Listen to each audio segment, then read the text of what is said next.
All right, ladies and gentlemen, in association with my buddy Earl Skakel, this is Chad Zumock. This is the Bad Guys Volume 7. And ladies and gentlemen, we've been trying to get this guy on for a long time. When we put together this series, he was consistently in our top 3. It's happening. Earl, you do the intro, my friend. I mean, I don't know if we have enough time for the intro, let alone the podcast. This is a man who I started my own podcast on just to interview him. And here we are with our dual sit-down Zumock Inappropriate Earl podcast, getting the man whose first 2 movies were the Terminator and the greatest Stallone movie of all time, Cobra. He was also in the movie Lionheart with Jean-Claude Van Damme. And let's not forget his starring role in a New York State lottery commercial. I now present to you guys the one, the only, the night slasher, Brian E. Thompson in the house. Thank you, Earl. Thank you, Chad. Can we get into this this New York lottery commercial right out of the gates? Let's talk about this. I think that's what everyone wants to know. What does Earl know that I don't? Well, I was go ahead. No, I was watching TV one night. I had the New York cable station WOR on, and they show this incredibly good-looking man jogging through the streets of New York. And I looked at him, and I'm like, Jesus, that's the night slasher. He's alive. Tell us about it, Mr. Thompson. This is actually a really fun story about how you never know the linkage, the 6 degrees of separation, how jobs actually come about, how a career gets funded. And I was on my way home from the beach. I'd been paddle surfing, and my agent called and said they want to see you for this lottery commercial. I said, I'm in a tank top. I'm on my way to play golf. And you guys know who Patrick Warburton is, right? Yes. Well, Patrick's hard to get around to golf with because he's been doing 2 series for the past 20 years simultaneously. And so I had, it was a special day because Patrick and I are buddies. And I didn't want to miss my round of golf with Patrick. And you know how commercials auditions, they're a lottery, and they're in and of themselves. It's just a numbers game. You got to go to a lot of auditions, and I'm not particularly commercial. I'm pretty sure that McDonald's isn't going to put me behind their counter trying to sell somebody French fries. Just get that out of the way. So I wasn't terribly interested in going, and I said to my agent, I said, well, I'll go if they can see me right now. Because I was on the 405, need to go to Santa Monica. I had to get to Brookside where the Rose Bowl is to golf with Patrick. And she called back, she said, I'll see you right now. I said, fine. So I walk in there, and the guy's looking at me, and he's like, man, we need to get you in a tight tank top. And he pulls out a black t-shirt. We do the whatever. He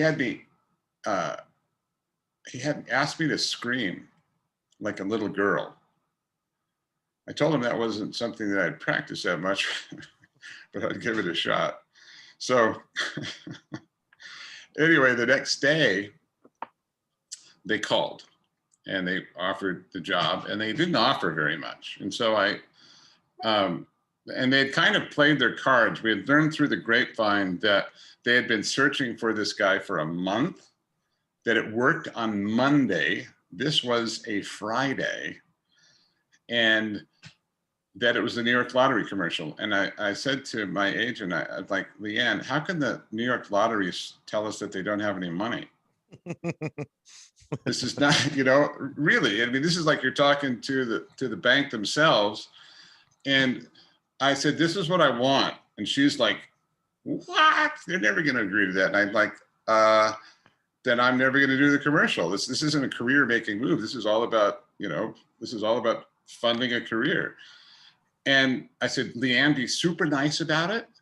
Just to tell them this and that we can do it for this. And she was a bit nervous and said, and do not call them back. There's something what I call a 24-hour bake period, where people initially like, F you, look at, what does that guy think he's made of? Gold. And so she did exactly as was asked. And like 23 and a half hours later on the Saturday, they called and offered us the job. There it is. And so we did the job, and it was kind of a bucket list check mark, because I'd always wanted to work in New York. Yeah. I got to go see a Broadway play every night. They put me up in a suite. It was very, very, very pampered.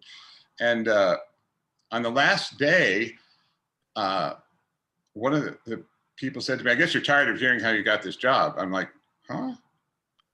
So, well, how you got this job? And I said, well, yeah, I went to audition in Santa Monica. I said, no, Ralph's wife. I said, what does Ralph's wife have to do with it? Like, she said that on Wednesday, Ralph's wife was watching Californication and said to Ralph, hey, don't you need a guy like that? It was the very premiere of this episode of Californication I had done. And she had seen that. And so that's how they ended up calling me in to the audition. And then there's a whole nother story about how I got the job in Californication, which is another 6 degrees of separation story. So it's amazing how these things link together. But that thing ran for 3 years, and every quarter it was like winning the lottery. This check, because they pay quarterly for regional commercials, and it was absolutely the best paying commercial I've done in my entire career. Well, you have a good body of work. You've been active since '83. Like, how did you fall into this? Like, how did this all come together? Because, I'm obviously going through my mad research team at Wikipedia. I think acting found me. I was asking a friend if he needed a ride home from school, Paul Delishaw, who's actually now a pastor. He was very involved in the drama department. And he said, no, I'm trying out for the play. Oh, Brian, there's a part, you'd be great for it. I was 17 years old. This was 1977. And he talked me into trying out for the school play, something I hadn't really thought about. And I got the part of this Russian ballet instructor in a classic comedy called You Can't Take It With You. And talk about wheels spinning. I was completely enamored with the process. I had more fun than anything I'd ever done in my entire life, bar nothing. And I went to college. I walked onto the Central Washington University football team, and I played football the fall of '77. And then winter quarter, the very first day, I saw an audition notice for Guys and Dolls, and they said if you didn't know a song, you could sing Happy Birthday. So I really haven't stopped acting since then.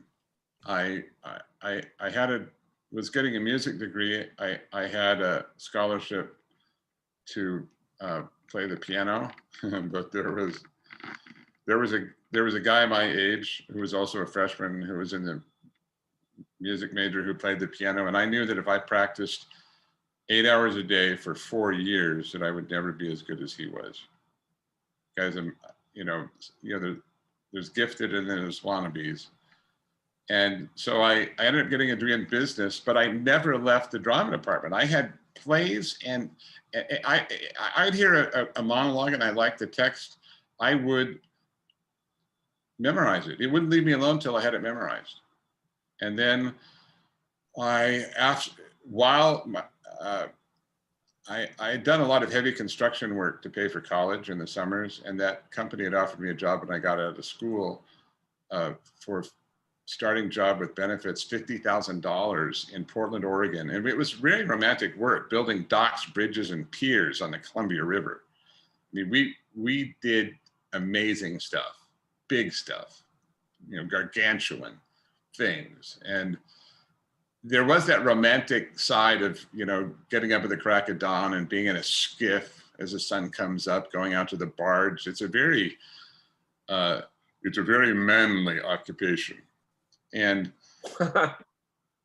I it was as if that future was completely laid out for me. And I didn't want to stop acting, but when you're going to school in Ellensburg, Washington, how are you going to support yourself? So I secretly wrote letters to the Screen Actors Guild and Actors Equity Union asking them to recommend schools. They didn't recommend schools.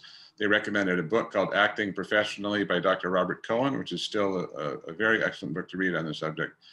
And anyway, he was a head of a department, and I auditioned for his graduate acting program and got a Master's of Fine Arts. I ended up getting a full ride to the University of California, Irvine, where we did nothing but act, sang, and dance 12 hours a day, 7 days a week for 3 years. And then the business management degree really locked in my concept that acting is a business. Well, what are the barriers to the market? To me, barriers to the market were being able to survive an audition. I wanted to act so much that when I went to the audition, this dragon of nerves would decimate me. And how do you get good at fighting dragons? Well, you fight a lot of dragons. So if I could sneak off, skip a class, I would sneak up to Hollywood and go audition for stuff that I had no chance of getting, or I didn't think I had a chance of getting. And the most amazing seamless transition from school to professional work, a year before I finished, I'm leaving a lot of the story out, it's pretty good, but a year before I finished college, I got an agent, I got my SAG card, I had 5 SAG jobs.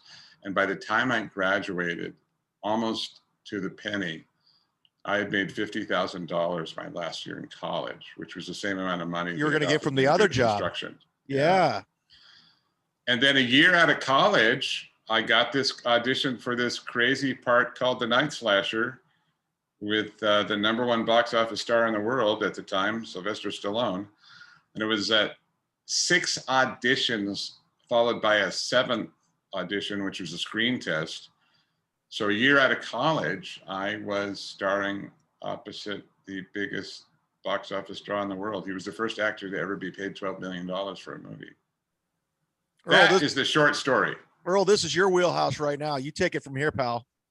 Well, Cobra is like my favorite action movie of all time. And I remember when I saw it, it was 1986. It was a double feature of Raw Deal, a Schwarzenegger underrated gem, and then Cobra.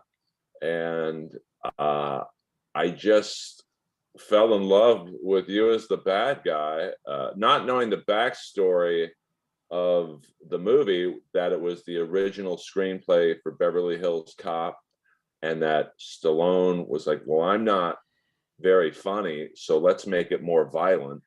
And there is a 3.5-hour cut of the movie Cobra that got like an X rating. It was so violent. But I remember when I saw the movie, I was like, well, the bad guy's not in it that much, and he's great. And there seemed to be some scenes in the theatrical cut that would show you like sharpening the knife, and then it would just cut away. Your role in the movie was originally a lot bigger, correct? I can't verify that. I don't remember if much of anything was cut out, actually. I can't think of a single scene that was cut. Because it just seemed like I don't know, there were some scenes with you and your followers when you're clanking the axes, but then it just cut away real fast, and I don't know, it seemed like your character. Well, Earl, there wasn't anything else written, and this was part of one of the things that caused me a lot of consternation when I took the part.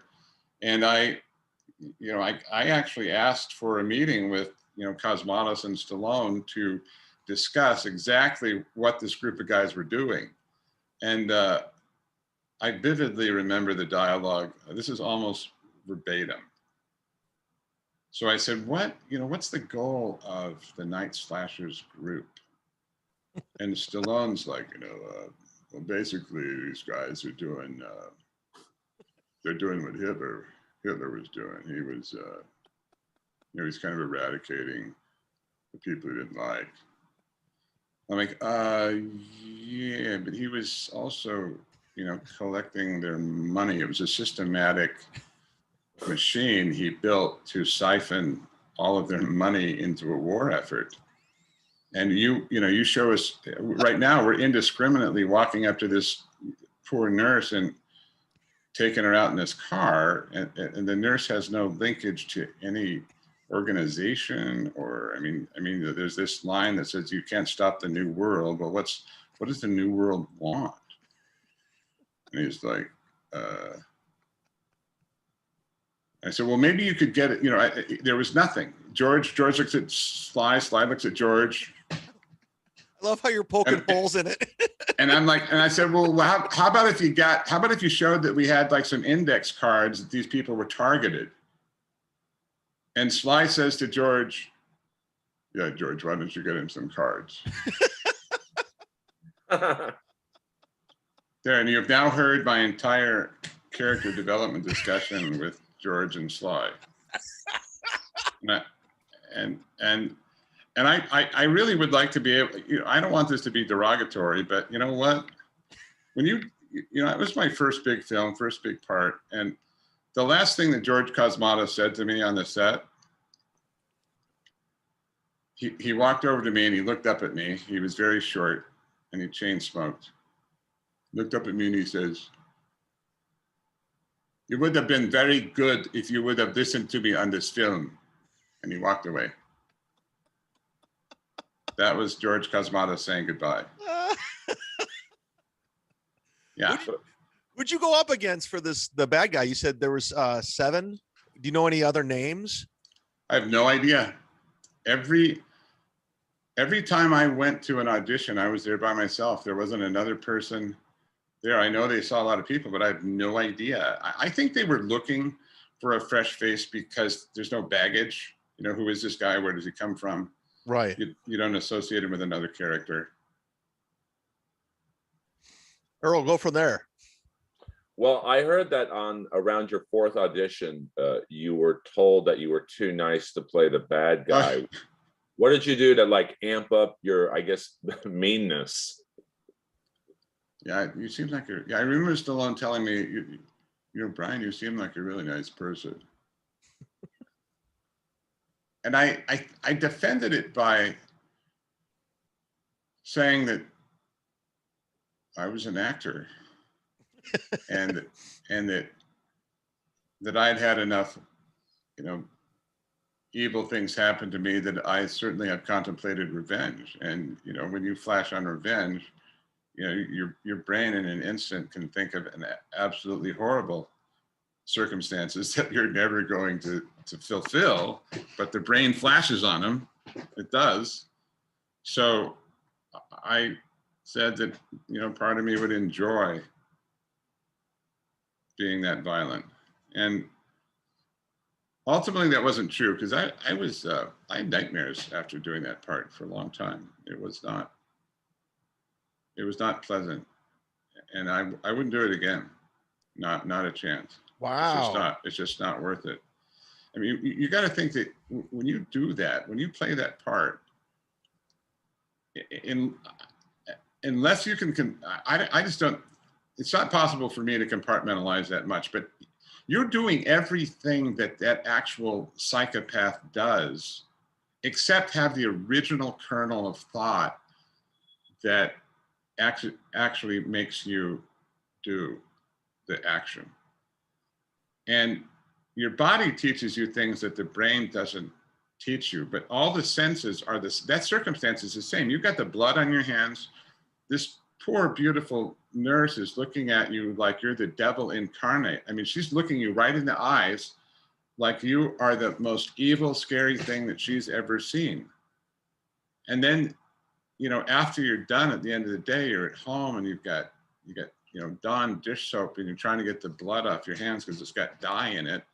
And you're in the shower, and it's washing down the drain and it's bloody and these things hit you that you saw that day. And I love our servicemen, and this should not come off as any sort of, oh, Brian, you should be tougher. But it is a bit, you do get a bit of post-traumatic stress from it, because you've been involved in something horribly violent, something that you've never wanted to see in your life. And it's in your face, it's in your skin, it's in your hair. And you smell that girl, you smell the fear, and you don't just, walk away from that unscarred. I don't know how anybody can. Well, for what it's worth, Earl and I were comics and just hanging out at the Comedy Store or wherever, we would just recite that movie. So it was such an iconic film, and we've had great bad guys. We've had Vernon Reed on, Kim Coates on the show, but you were fantastic in that. For what it's worth, I know it probably brought you some PTSD, but you pulled it off great. Like, we were like, this guy's the most scariest guy of all time. Well, in the absence of any input from the producers, the writers, and the director, I wrote out my own.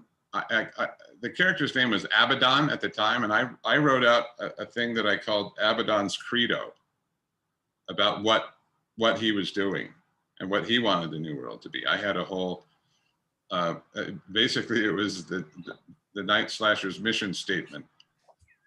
I'd like to get my hands on that. Yeah. I believe that it is. I wouldn't have thrown it away. I believe it's in the attic. I believe it's in the attic somewhere. Abaddon, and I'm pretty sure it's called Abaddon's Credo. But it's I saw the movie once, in 1986, and I didn't go see it again because it's too scary for me. Wow. So you were the opposite of me and Earl. Yeah, I've seen it about 400 times. Show Mr. Thompson your thing that you showed me before the show. Do have my friend did get me a autograph picture of you. Wow. Only the strong survive. And that's one of my. I think that's the most positive line that he spoke. When I was trying to find things to write on those pictures, it's like, oh, that's not bad. That line will work. Rather than "We kill the weak." I don't want to autograph "We kill the weak." Well, I'll pay for that autograph. Well, you come from the theater background. You were playing piano, but I think I talked to Martin Kove once, just randomly, and he calls those roles heavies. You seem to have a lot of heavy roles, like you played the heavy, the bad guy. Oh, that's a lot of people haven't heard that term. And in one of those, when I was in college, standing in line on the street, waiting to audition at one of these auditions that I was just going to slay the dragon, this guy standing behind me looks at me and goes, man, you'd make a really good heavy. And I'm like, what's a heavy? The muscle, the enforcer, the guy that, lowers the boom. And I was like, gosh, that's not very nice. I kind of felt like he was calling me ugly. And then I thought about, I am larger than average, and I do have an angular face, and if being intimidating is marketable, and if you could be the most intimidating, you're going to get a job in Hollywood. And so that wasn't anything that was, nobody ever mentioned the word heavy at theater school. Oh yeah, we got heavy. I don't know that they call those characters heavies on Broadway, but it certainly is a film and television term. And it's certainly an engine that is very marketable. And if I was teaching an acting school, I would take the guys that had some intimidation capabilities, and I'd hone them. I want to make you the scariest MF on the planet. You hear that, Earl? Go out there and get a job. But I think that's because every cop show every week needs a guy to get his comeuppance, to be doing something intimidating, horrible, and to meet his violent end. And we all have certain types of energies that we give off, and a lot of people are naturally afraid of me. I have had some of the most inexplicable bad reactions from people that make no sense whatsoever. Doesn't happen very often, doesn't happen every year, but there's some people that just have completely taken me the wrong way. That sounds like Earl at the Comedy Store. Everyone takes him the wrong way. They weren't laughing. Like, well, that's when I start doing my lines from Cobra to get the crowd back. Because, well, I thought you had what you can't get from an acting class or an acting school. It's just your facial expressions in Cobra. It scared the shit out of me. Like, even when you're in the elevator with the nurse and she's like, the service elevator only, please. Remember. And you just shot her a look. You didn't say anything. You didn't touch the knife. And like, that's stuff you just can't teach. Or can you? Can you? Well, yeah, I think so. When you've got an active inner life, you know, when we're speaking our words, we're choosing from this deep sea of a million images that we're just plucking at random. And one of the things that they teach you in acting school is to reconstruct that person's images and worlds. What images is he pulling his dialogue from? And that can be constructed. You know, is he being deceptive? Is he trying to be nice? Is he thinking about the time when something violent happened to him? Is he looking forward to something happening? You know what? I just flashed on. I auditioned for the psychopath in the first season of True Detective. Oh. And I did not get the job, but I had several callbacks. And the writer-director, God, he's a super intelligent, creative, just wild mind. It's basically on his name right now. But he said to me, this is it. And I remember this. He said, Brian, I want you to do it again. And I want you to think that you just killed so-and-so, this character. And every time that you kill somebody, it brings you closer to God. It's pretty intimidating. Like, I got to tell you right now, I don't know what to do with that direction. But it was wildly creative. I don't know exactly how that's going to manifest itself, but he gave me that direction. Anyway, so these are the things the wild things that you can put in the backstory, in the world, in the images that you draw from when you pull out the words or just to look at the girl in the office. What is actually going on in there? And then one more thing, I'm going to get medical on you guys. I don't know. This might be a new one. Cool. We have a really dumb audience, so they need to get smarter. Educate them. Okay. Google the word lipodystrophy. Do it right now. Lipodystrophy. And most likely, I'm the only person that you're ever going to meet in your lifetime that has it. Lipodystrophy. L-Y-P-O. Dystrophy. Okay. And you can have partial lipodystrophy and you can have full lipodystrophy. Full lipodystrophy is really dangerous. That means your body doesn't assimilate any fat. But I have partial lipodystrophy. The top half of my body will not deposit fat. It won't do it. And the last place that your body loses fat, as told to me by dermatologists, several of them, I was like a star at a dermatological convention when I was a teenager, is your face. This literally is just skin on bones. And if you look at Auschwitz victims, they still have cheeks. And every now and then I get to take a compliment for my starring role in Platoon. That should cause they're like, oh, because people think that they think, oh, yes, maybe that's Willem Dafoe. So I was at a party with Willem one night and I told him about lipodystrophy. And I said the last, I told him the same thing I told you guys. And so Willem and I are at this party. He's squeezing my cheek. I'm squeezing his cheek because he's the only person I've ever seen who I thought maybe would have it. And to my disappointment, Willem Dafoe has cheeks. Ah. Yeah, I've never met another person that has it.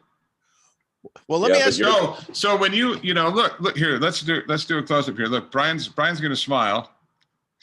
Look at that. I mean, it just goes, that is more lines and stuff going on.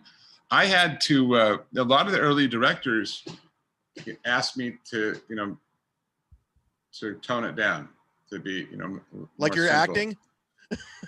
Well, just that the face was too active. And then, I wear contact lenses. So I had to stop blinking because when you wear contact lenses, you want to blink every 3 seconds. Well, let me ask you this real quick, because I can't let this go unnoticed. Earl's known for having his shirt off 24/7. Is this a pure coincidence that you have your shirt off? Oh, Earl has his shirt off. I'll do it out of respect. Well, you know what? It's hot here in LA today, and I ran in from outside because I was late because I was actually doing a landscaping job so that I can impress my beautiful girlfriend when she gets home. I completely covered this walkway with what's called infield mix. It's like red brick. They used to make tracks out of it until all the running tracks became rubber. So there's this new beautiful 40-foot long walkway covered with this nice layer of what they call infield mix. And it was hot and sweaty. And I'm like, I'm just going to get hotter if I put a shirt on. No, but I am so dirty right now. That's why I didn't want to make another shirt dirty. I'm not even joking. Earl has his shirt off 24/7. It's not even a joke. It was just a weird coincidence. I was like, is he paying tribute to Earl? And maybe. And as a kid, I didn't want to wear shirts. So Chad, come on, join us. No, you guys. Yeah, Chad. You guys. Let's Party pooper. Come on, Earl, get him to do it. I know I got my Equinox hat on, but I haven't been to the gym in a while, so come on. It's okay. Man. Listen, from the neck up. Listen, we're not. Come on, Chad. Chad, you're turning red. Come on, Chad. Come on, Chad. This is an iconic moment. We're gonna have to run with this one. That's right. This is the totally irreverent Earl and Chad show. I don't want anybody on a Reddit board to get mad at me. So okay. Now then, on the count of 3, everybody do a muscle man pose. 1, 2, 3. Come on, Chad. Chad, come on. Join us, Earl. I'm doing it, brother. Oh, you're doing this one. Okay. Oh yeah. Everybody do this one. Like so, all our arms are at right angles at the same time. Higher, Chad. Fist closer to your head, Chad. Closer to your head. Yeah. There we go. Yeah. Okay. There. Come on, Chad. Do it, pig. Just for the record, Earl has a fiance, just in case, I just want to put this out there. I'm just putting it. All right, here we go. And Earl, I recommend having a fiance for the rest of your life. Oh, she's great. And, Mr. Thompson, I've done comedy for 20 plus years. And I know a lot of famous people, agents, managers, and they've all said, Earl, we love you so much. How can we help you make it to the next level? So you would think I would ask people to get me on The Tonight Show or Conan. I've literally asked all of them to get me that 3.5-hour cut of Cobra. I want it. Do you think it really exists, or is it? Oh, do we freeze it? Yeah. Whoa. I never thought I'd see the Night Slasher's kitchen. This is wild. I built this kitchen 23 years ago. I built 9 kitchens in my life. I built 9 kitchens in my lifetime. What part of California you in, Brian? I'm in La Cañada. Ooh. Oh yes, my sister got kicked out of the high school there in Flint Ridge. Oh wow, old Milwaukee. This guy's a man's man. N.A. I don't drink anymore, guys, but I do like the taste of N.A. beer. It's hot here. Why won't you join me? It's like my friend who said, I don't do cocaine anymore. I just like the smell of it. Jesus. That's a Carlin bit. I know. It is. I just like. Well, let me ask you if we could just circle back one more time to Cobra. Okay. The end scene. I was watching it the other night, and it seemed like you and Stallone weren't in the same room until he knifed you. Is it true you had to do your most of that scene to someone off screen, like Stallone wasn't there? 100% true. We shot Stallone's part of it. I was there for all of it, and then we get ready to turn around and do my side, and then, quiet on the set, and I'm like, hey, where's Sly? He's in his trailer. I said, yeah, but we're gonna do this. He's like, no, he's not gonna be. You're gonna be doing it with a script girl, literally like a PA, like she was like 20, maybe 20 years old, cute as a button, sweet little girl in a coat holding a notebook. And I was like, why can't he be here? And they said, game's on. That was nice. So all of that, you want me to know, was to the sweet script girl. and it's like, I've learned since that's like one of the biggest disses that you can do as an actor to another actor is to not be there for their on camera, to not do your off camera. That's like, that's an FU. And it's in my lifetime, I think that's the only time an actor hasn't been off screen for me. I can't think of another person. I mean, I've worked with people that had horrible reputations, Jean-Claude, Oliver Reed, guys that definitely have behavioral issues. They were off camera. They did their off camera. But is it something like with Stallone, where obviously at that time he's beyond gigantic? I think he was just coming off Rambo 2, over the top. Rocky 4 was in the theaters. Rocky 4 was in the theaters at that time, and it was breaking box office records. They said to me the game was on, so I don't know. Who knows? I just think that if it's the climactic scene of the movie, and that you might want to be there, make sure it's going okay. Well, yeah, I mean, because in the final, I think your final line is something to the effect of, "You'll have to bring me in if you can. The court is civilized." And then Stallone pops up out of nowhere and goes, "But I'm not. This is where the law stops." Was that like literally the only part of your scene that he came into? Like where he was in the room? Where if he was in the shot with me, but the big monologue at the end and the all the work on the hook, going to the furnace, he wasn't there. Yeah, it was boy, that's a lot of air went out of my balloon that night. Yeah. Well, let me ask you this. You were killed by two of the biggest movie stars of the 80s. You were murdered by both of them, Arnold Schwarzenegger and Stallone. I mean, that's kind of cool to tell your kids if you have them or somebody. It's cool to tell anyone. You got your heart ripped out or you're punched through. And yeah, I think I can. I've seen some other actors' reels. I don't remember who they were. All the people that they've been killed by, but yeah, I've been eviscerated by Stallone, Schwarzenegger, Van Damme, Steve Martin. Golly, who else has knocked me off? Oh, did you get killed in Three Amigos? Yeah, Steve Martin shot me. That's pretty cool. And Dina Meyer axed me in the balls with an axe in Dragonheart. And I guess her. Yeah. And my last line in that movie was "by a girl." By a girl, right in the crotch. Did David Hasselhoff run you over with Kit? I don't know that he killed. I don't know if he killed me in that one or not. I know we were hijackers. I don't remember what happened at the end of that show. Maybe we all got arrested or something. I know that he arrested me. He arrested me on Baywatch. What was that? David Hasselhoff arrested me on Baywatch. I was poaching fish. I was illegally fishing. Oh, that's terrible. Yeah. That was pretty bad. What was that, Earl? I cut you off before too. Oh, no, I was just saying, well, one of your cohorts in Terminator was Bill Paxton. Was that anything out of the ordinary for that audition?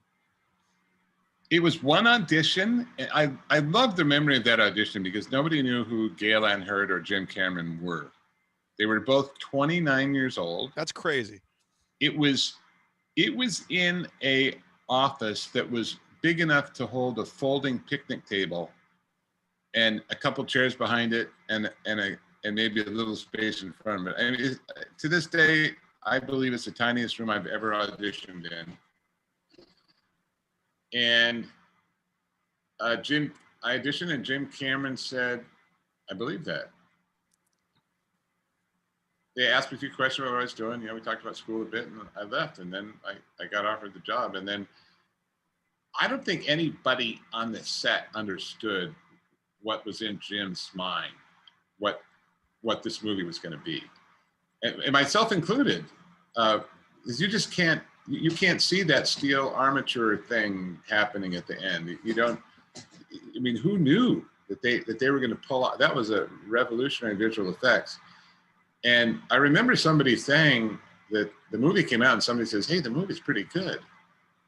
And a bunch of us went to Mann's Chinese Theater to watch it. And gosh, about 15 minutes into it, the thrill of how good the movie was one of my greatest movie experiences ever. That I'm in a really good movie. My God, this isn't just good, it's really good.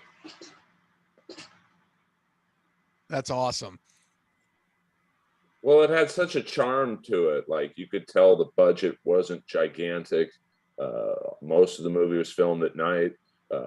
And, you know, the kind of similar years later to RoboCop, didn't have a big budget, and it just became this phenomenon. You were the first person killed in the movie. I think that's pretty sweet.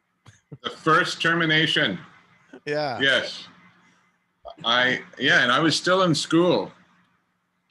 In Irvine, you were still going to school? Yeah, I was still in school, and they one thing I don't know if anybody's ever said, we had to reshoot that scene. There was something that Jim didn't like about the first time we shot it.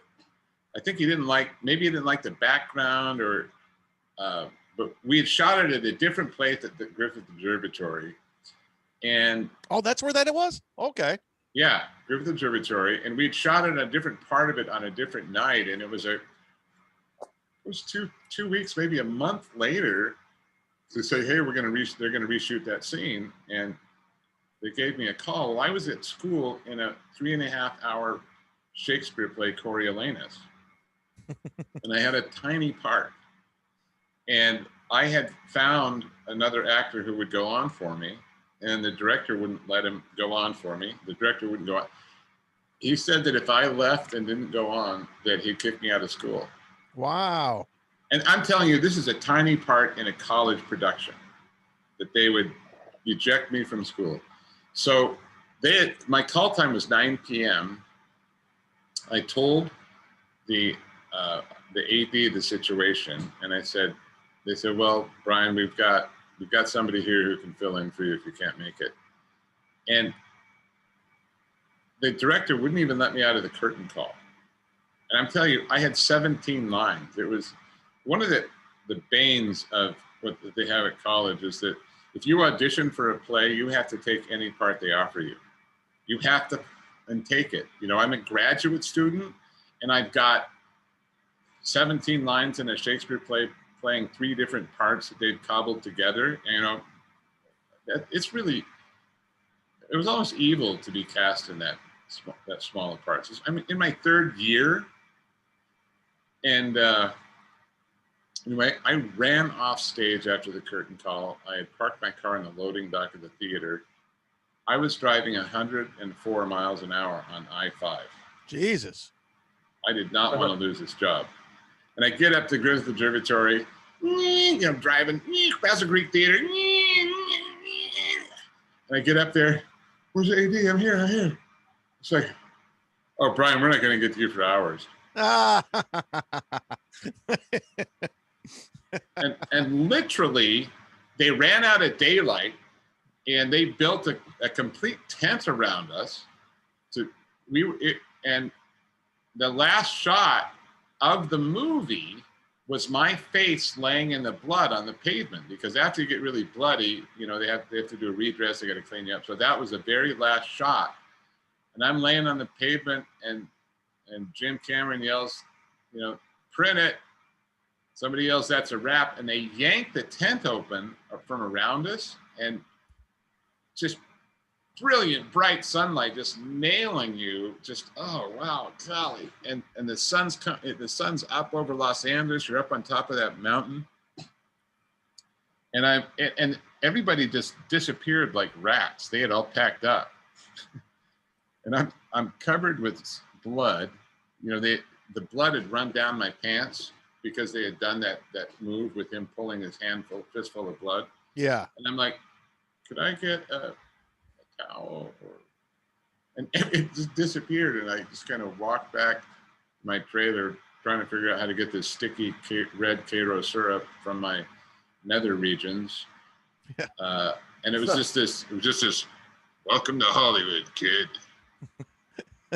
Were you familiar with Schwarzenegger from Conan at the time? Absolutely. My first job in Hollywood was playing the evil villain Taurus Mordor in the Conan live show at Universal Studios tour. Oh, wow. And so Arnold had even come to, they had included him in part of the opening because he was tied with Universal Studios. And there was a live sword and sorcery spectacular that was that ran for 11 years. And I did that job my last year in college. I was able to keep it on the weekends. I still have, tell you what, pause 1 second here. Oh, yeah.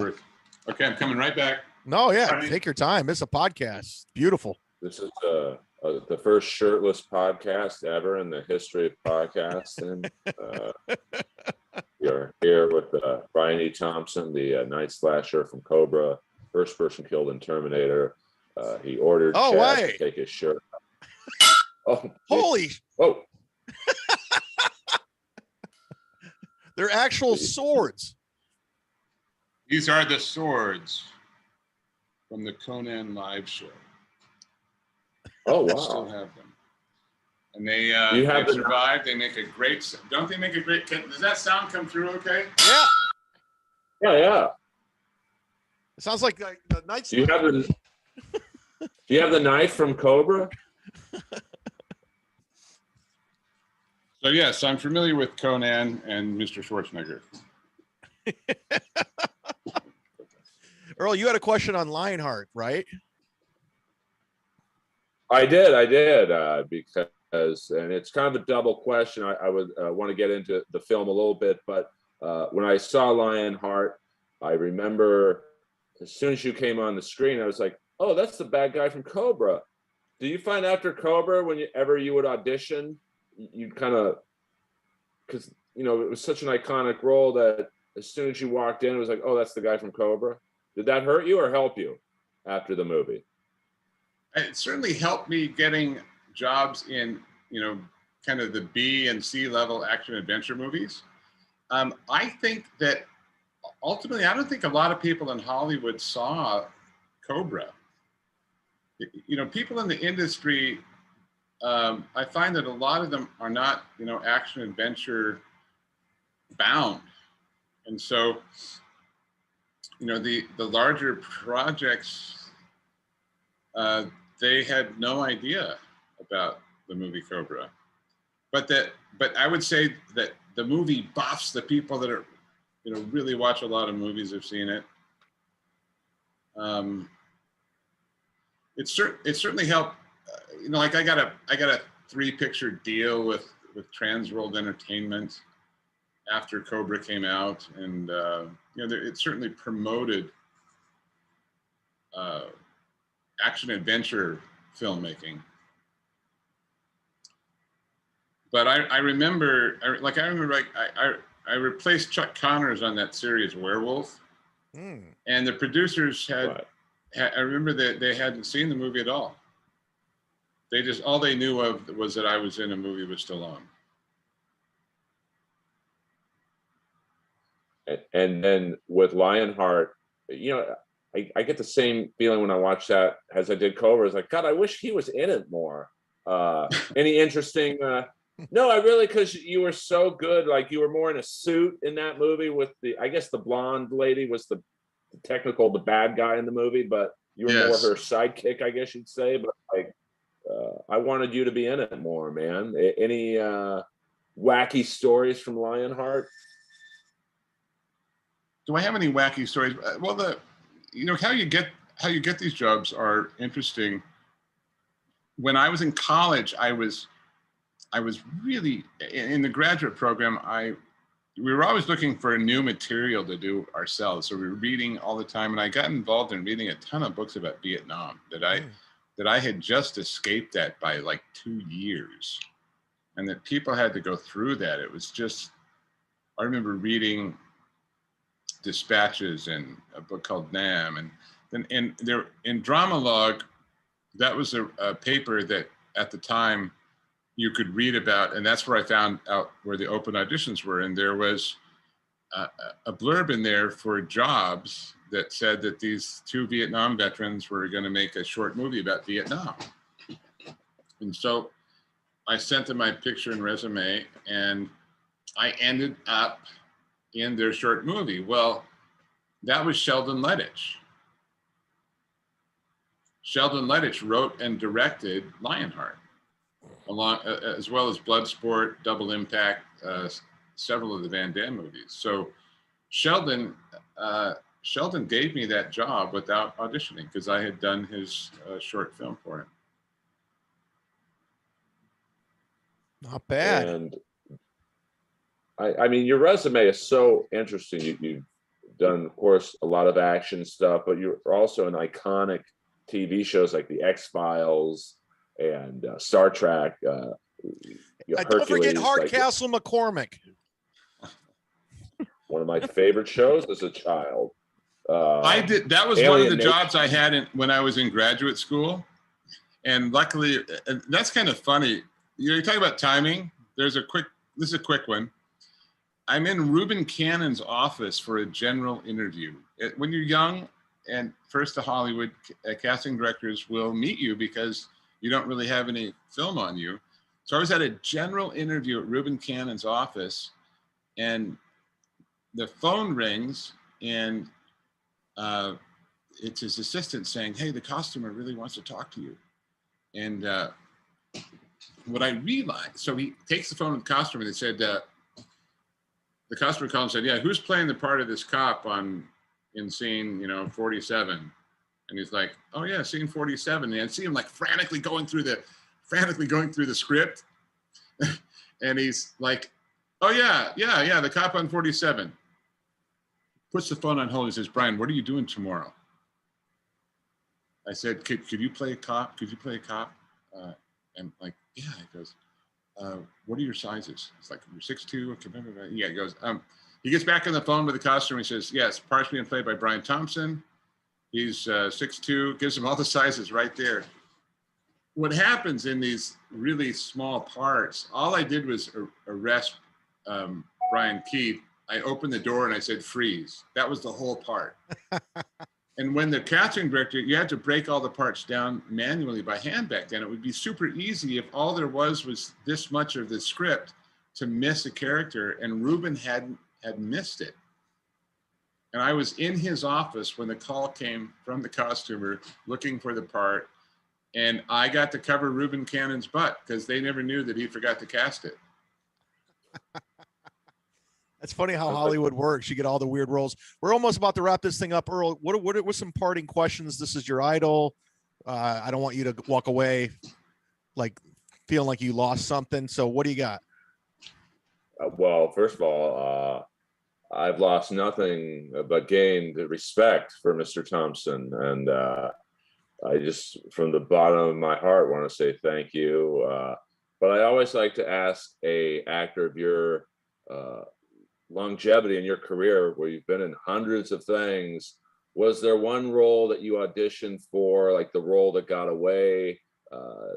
You know, because I'm sure you, especially in the 80s after Cobra, were like the go-to, hey, we got to call Brian Thompson for the bad guy. And was there anything you missed out on that you look back and say, hey, man, I wish I would have got it? No, the part that really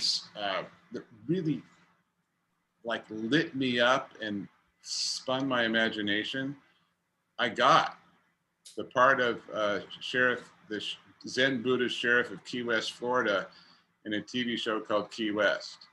I just was so in love with that character. He totally believed that he didn't have, that there were no adversaries on earth and that people just needed recentering. So I got to have this wonderfully peaceful headspace and live in Key West, Florida. That there's no ache for me for the part that I missed. And kind of the same thing like with my love life. There's no girl that got away. I'm totally in love with the girl that's been in my life for the past 22 years.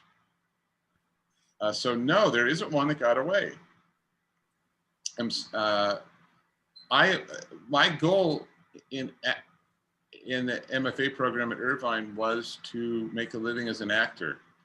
And what happened is beyond the goals that I set for myself in college. It's been absolutely wonderful, and that it got sustained, that it achieved a level of financial security is such a dream come true. I don't want for anything more. I take that back.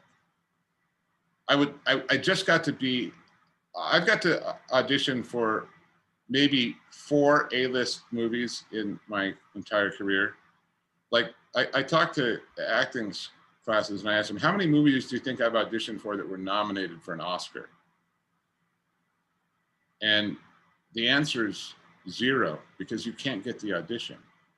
And I just got to audition for, the Coen brothers. Joel Coen did Macbeth with Fran McDormand. And so I got a part in Macbeth with Fran McDormand and Denzel Washington. and I would love to be in more worthwhile projects. It doesn't matter what part I play, but when it's a great script, it just vibrates your soul. And to have worked with those guys on that level, I would like there to be more opportunities like that. I just like to give me the audition, but you can't get the audition. People don't understand that. They don't have auditions. Yeah. At the end of we always have everyone plug their stuff, and I'm looking at your social media now. Is your middle name Earl? Because this is Brian Earl Thompson. My middle name is Earl. Holy balls. Dude, and I wanted, I debated, should I be Brian Thompson or should I be Brian Earl? Or should I be Brian Earl Thompson? I had an agent at the time. They said, let's just go with Brian Thompson, because there's almost everybody I met knows another Brian Thompson. I know another Brian Thompson. So I said, you're going to be Brian Thompson, the actor, and that's an easy name for people to remember. So, okay. But I also would have liked Brian Earl. Well, I mean, I'll be honest with you. I'd take it to another level and just go Earl Thompson, but that's Earl Thompson. Well, that's my brother's name. I mean, it seems like it's some kind of weird karma that we're talking right now. But I would also like to plug for you. Many people know how cheap Earl Skakel is. I recently made. And you're a big cheapskate. You're a big cheapskate. I even though you're a Skakel, a legendary Skakel connected to the Kennedy family, you're cheap.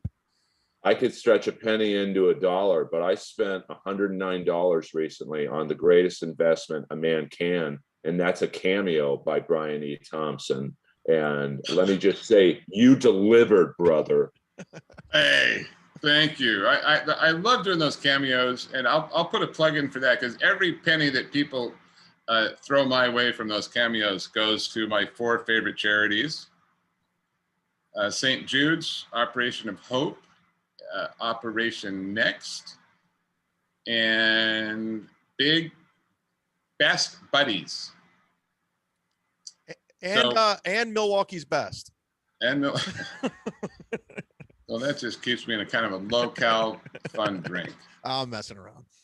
Well, I'm going to do another cameo with you, because the one you gave me was so good that I'm going to do another one this week. And I'm not asking you to do anything for free, but right now, to end this podcast, I think it would be good if you just looked into the camera after Chad yells action and just said, "You won't do it, will you, pig?"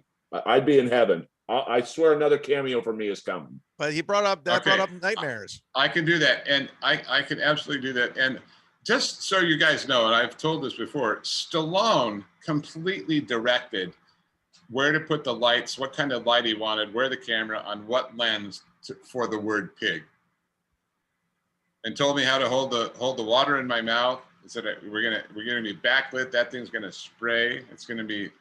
I mean, he knew. He has a wonderful cinematographic mind for what's going to be successful, because that moment of saying that word is what most people remember from the character, and it was because of the way Stallone set it up and shot it. Well, looking back and thinking of that scene now, it was the lighting behind you, kind of that reddish, yellowish hue, and the sweat. I'm assuming someone was with the water, or maybe there was flames. Were you really sweating? No, that was a pickup shot that we did, 3 or 4 months after shooting, to just shoot that word. We did a couple other pickup things, but we were on a sound stage that I don't even think we had shot at during the movie, on a completely black background, and that Stallone wanted to shoot that word just like that. It's a pickup shot months after shooting. Credit where credit's due. Yeah. What are we doing? Putting water in the mouth. There's a light over there. I didn't know it looked so. It might end up being the most best shot single word of my entire career. There it is. Well, it's just very easily could be. I can't remember any other directors setting up a shot for me just to say one word. Well, yeah. I mean, Stallone is a genius. He doesn't get the credit for, because I think some of his roles, like Rocky and Rambo, are, I guess you'd say, simple-ish characters, like not dumb, but like clearly the guy's made $1 billion. He's pretty smart. I am a fan of the Rocky movies. I am a huge fan. Those movies are so well made and so well constructed. There's a plot sense that he has, about characters and how they interact. That is, it's a sense that,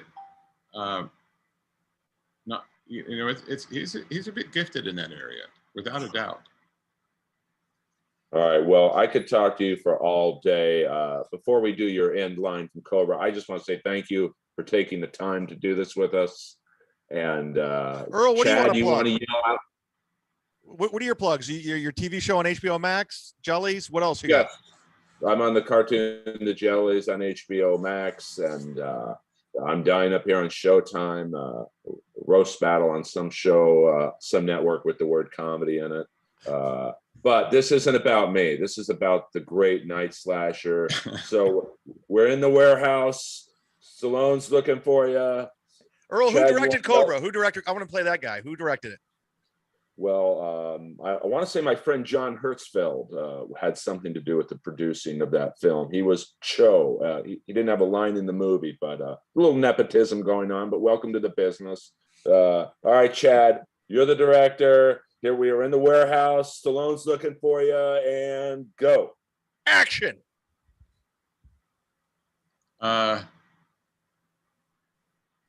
I'm sorry, I went up on my lines. Is a script girl over there? Cut. I'm okay. Sorry, I should have. I was supposed to have my lines memorized before I came to this set. Here are your lines. You won't do it. All right, speed. Action. You won't do it, will you, pig? Cut. The court. I'm supposed That's to a say wrap. the court is civilized. Oh yeah. Say that one more time, and then I'll come in with the Stallone line. Chad, you're a real amateur. Yeah, he's supposed to.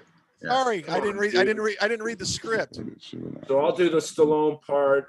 Nice. This is Here, and I'm going to start it with an acting lesson, okay? And this is the acting lesson. I got this from Stallone. It's like Brian. Like Brian, what a lot of actors that come from the theater, they don't realize that the microphone, it amplifies your voice. You don't have to project. And so this is how I get my voice like this. I clear my throat a lot like this. And I want you to speak with just a little bit of volume. Okay, that's how I want you to do this line. So, all right. And action. Action. You can't stop the new world. Can you, pig? The court is civilized, isn't it? Pig. But I'm not. This is where the law stops, and I start. Sucker. Sucker. Brian E. Thompson. Oh, cut. Stage fight. Hit, punch. Yeah. Boom, boom, boom. Hold on. I do it. I can die and go to heaven now. You'll be getting a cameo request from me in about 2 hours, my friend. Oh, this could not have gone any better. Could it be a con? Are we done recording? No, I could hit now. Okay, let's stop recording. Then I'll tell you the stories that I can't tell you. All right, guys. Hey, please leave a 5-star review on iTunes. Hit subscribe on the YouTube channel. Sit Down Zumock and Inappropriate Earl. Thank you so much. Again, this is The Bad Guys, Volume 7. Good night.